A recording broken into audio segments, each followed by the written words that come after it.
number it however you want to. The common mistake here is that people want to combine this 9 minus 4 to start with and put a 5 in front of that. That is not what you do, because remember order of operations, parentheses, we don't have any of those exponents, we don't have any of those. Multiplication comes first. This is an operation of multiplication here with that 4 and the absolute value. So you have to multiply that before you can add, subtract anything. So we cannot combine that 9 minus 4. But we still have to isolate our expression like we've been doing. So we begin by subtracting the 9 from both sides. So we get negative 4 times the absolute value of c plus 10 is equal to negative 24. Still not by itself, so we've got to divide by the negative 4. So we have the absolute value of c plus 10 is equal to 6. That's good, because just a second ago our absolute value was equal to a negative number, which we know is not possible, but now it's equal to a positive number. It's isolated, so we split it into our two cases. Keep everything the same, drop the absolute value bars, and in the other case, drop the absolute value bars and make it equal to the negative. Subtract 10, so c is equal to negative 4, and c is equal to negative 16. Always want to check our answers.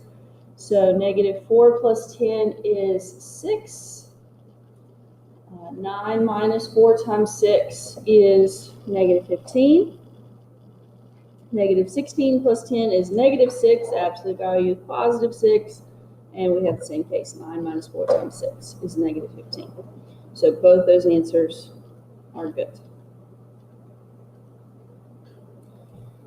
All right. Let's do one more like that. Negative 16 is equal to negative 12 times the absolute value of k over 5 plus 8. This one's not as tempting as the previous one to combine anything that we shouldn't, because they do have those numbers separated. It's a little more clear that we subtract 8 from both sides to begin with. So we've got negative 24 is equal to negative 12 times the absolute value of k over 5. Divide by negative 12. So 2 is equal to the absolute value of k over 5. Isolated absolute value expression, so we break it into the two cases. 2 is equal to k over 5. Negative 2 is equal to k over 5. Multiply both sides by 5. We get 10 for one of our solutions. And we get negative 10 for the other solution. And in both cases, those do work out. 10 over 5 is 2.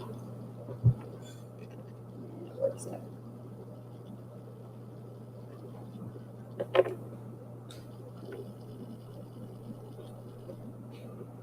Okay.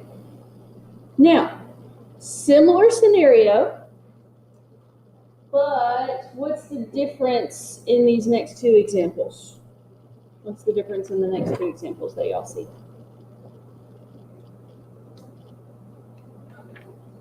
Both sides of the equation. Yes, there's variables on both sides of the equation. We haven't dealt with that up to this point. Up to this point, we only had the variable inside the absolute value. Now we got a variable outside the absolute value. Nothing really changes. It's just I need to make you aware of something to be careful with, okay? So 13, nothing outside the absolute value. Everything's on the other side, so we can go ahead and jump to our two cases. So 3x minus 9 is equal to x plus 1. First case, everything stays the same. Second case, everything on the other side changes signs. So it's negative x minus 1. Everything on the other side changes signs. Negative x and minus 1. Up to this point, we've only had one number on the other side. So we just had to change its sign. Now we have to change the signs of everything on the other side. You never change what was inside the absolute value. You never change what was inside the absolute value, just what's on the other side. All right, now we've still got linear equations, but we got variables on both sides. So let's start by getting our variable on one side. In this case, I'm going to subtract the x from both sides, then add the 9. Again, if you can do this in fewer steps and not make any mistakes, that is absolutely fine with me. Okay, some people just like to see every single step, and that's why I show it when I'm doing notes. So we get x equals 5 as one of our solutions. On the other equation, this time we're going to add x because it was negative x. So we've got 4x minus 9 is equal to negative 1. And then add the 9. So 4x is equal to 8. So x is equal to 2. Now is when it's more likely that you will have an extraneous solution. It's not guaranteed, but it is more likely that you will have an extraneous solution. So let's definitely make sure we check our solutions here. Plug in 5. 15 minus 9 is 6. Plug it into the other side, we get 6. So that's good. Plug in 2. 3 times 2 is 6. 6 minus 9 is negative 3, but the absolute value of negative 3 is positive 3. Plug it into the right side. 2 plus 1 is 3. So both of those are okay in our solutions. Okay. Number 14 here, we do have something in front of our absolute value. So let's begin by getting rid of that, dividing both sides by 2. So we have the absolute value of h plus 8. A little bit of a tongue twister there. 14h divided by 2 is 7h. Two cases, h plus 8 equals, whoops, not an equal sign, equals 7h, and h plus 8 equals negative 7h. So we want our variable on one side, subtract the h from both sides, so we get 8 equals 6h, divided by 6. Those are both divisible by 2, so that's 4 over 3. I prefer fraction form. Okay, I would rather you leave your answer in fraction form as opposed to decimal form there. Other equation, subtract h. This time we get negative 8h. So divide by negative 8, we get negative 1 is equal to h. So I am going to use my calculator on this one.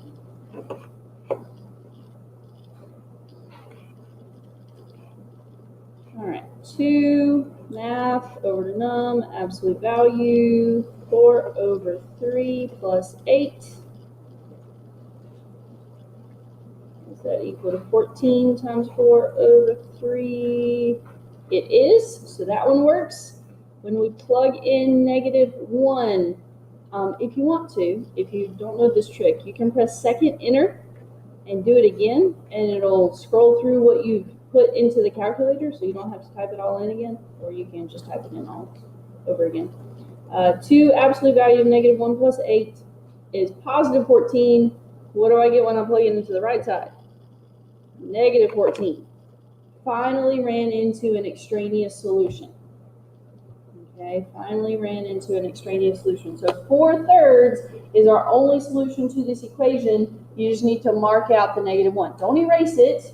Okay, I still need to see the fact that you worked out that second solution, but just mark it out in the end because it's extraneous. Okay, if you want to, you can write extraneous under it. I'm fine with you just marking it out.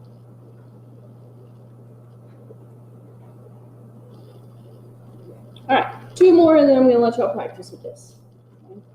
Number 15, we've got the absolute value of 8 minus 2n minus 5n is equal to n plus 2.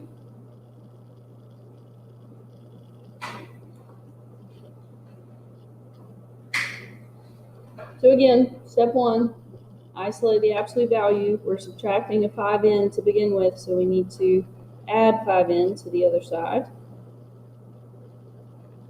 So we've got 6n plus 2 on the right side. 2 cases. Keep everything the same for the first one. Just drop the absolute value bars. Change all the signs on the other side for the other case. So negative 6n minus 2.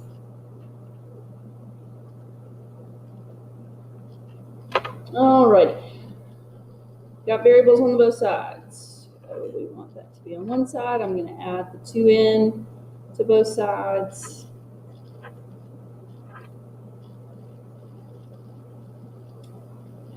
Subtract 2 from both sides, then divide by 8.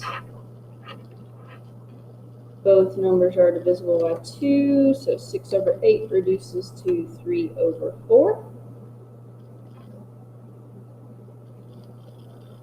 On the other equation, I'm going to start by adding 6n to both sides. I'm moving it to the opposite side from the other one, but look at what that does for us. It gives us a positive variable. I don't like to deal with negative variables if I can avoid them. Then subtract 8, so 4n is equal to negative 10, divide by 4. Those are both divisible by 2, so negative 5 halves. All right, let's check these answers. Absolute value, 8 minus 2 times over 4. Close my parentheses because that's the end of my absolute value. Minus 5 times 3 over 4. And that's got to be equal to 3 over 4 plus 2. And it is, so that one works. Let's check the other one. Okay, negative 5 over 2. Negative 5 over 2. Other side definitely does not give me the same answer. Okay, so we have another extraneous solution. Now, it's sheerly coincidental that both of these extraneous solutions were negative. They do tend to be more likely to be extraneous solutions when you get negative ones, but it is not guaranteed. It could be the positive solution that's extraneous. Okay, it could be the positive solution that's extraneous. So don't just go on the assumption, because we've done 2 of them and the negative one's gotten thrown out, that the negative answer always gets thrown out, because it's not the case. All right, one more. Absolute value is already by itself, so 2 cases. First case, keep everything the way it is. Second case, change the signs of what's on the other side from the absolute value.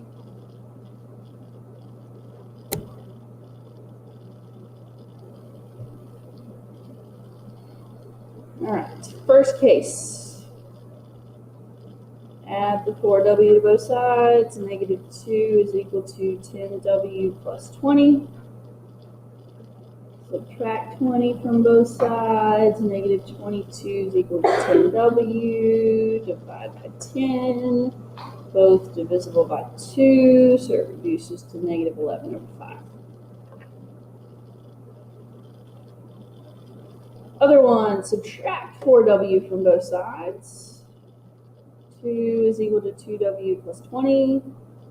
Subtract 20 from both sides. Negative 18 is equal to 2w. Divide by 2. Negative 9 is equal to w.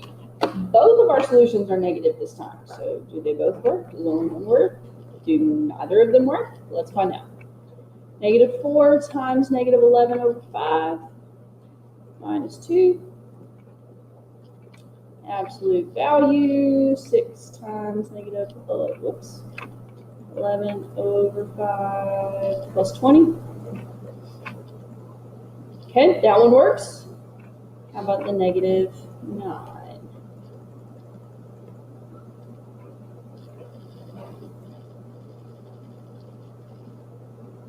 Okay, there's the absolute value side, -4 times -9 minus 2, 34. So this time, both our answers were negative, and both of them worked.